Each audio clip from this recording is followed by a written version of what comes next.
Okay, thanks so much. So I'm going to be telling you a little bit about a project that I'm running with Lauren Marsh here at the University of Nottingham.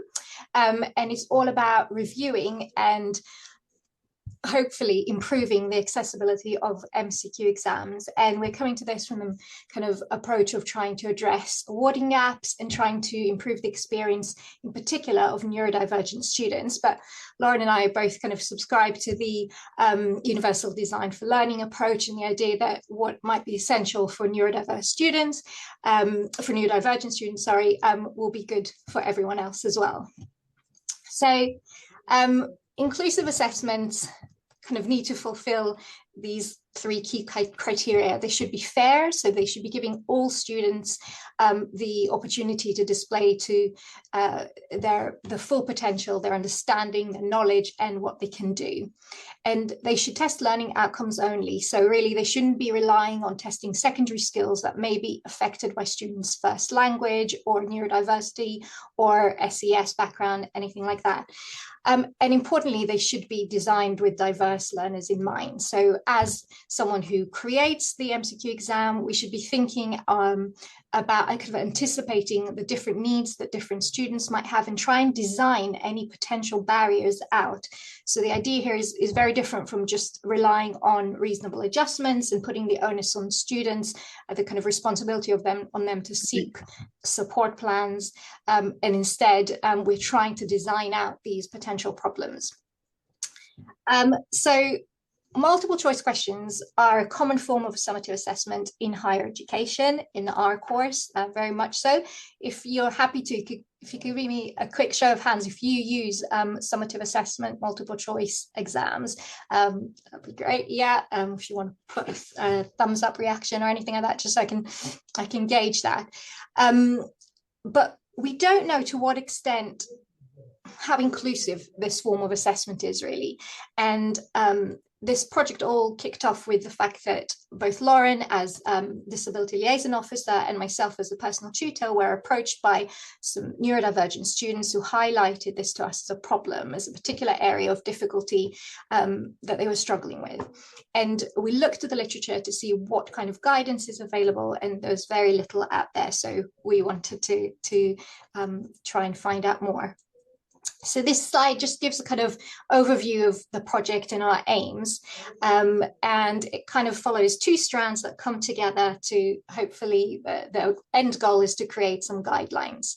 So in phase one of the project, which we started probably about 18 months ago now, we carried out student consultation.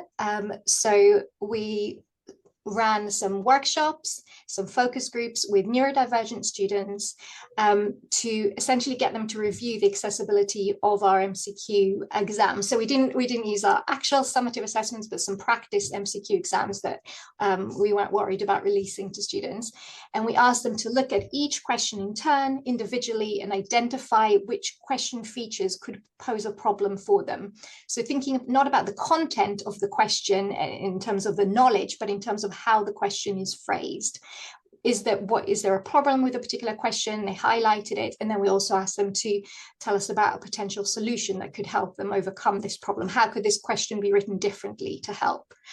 So we also had a student intern who kind of co-designed these workshops with us and ran some of the focus groups as well. And the idea was to get a sense of what the question level barriers are for students, what the exam level barriers are. So we're thinking more broadly here about how questions might be presented on a page in an exam system, an online kind of software system, and also talking to students about the impact of these barriers on them, on their self-esteem, on their kind of academic development, things like that.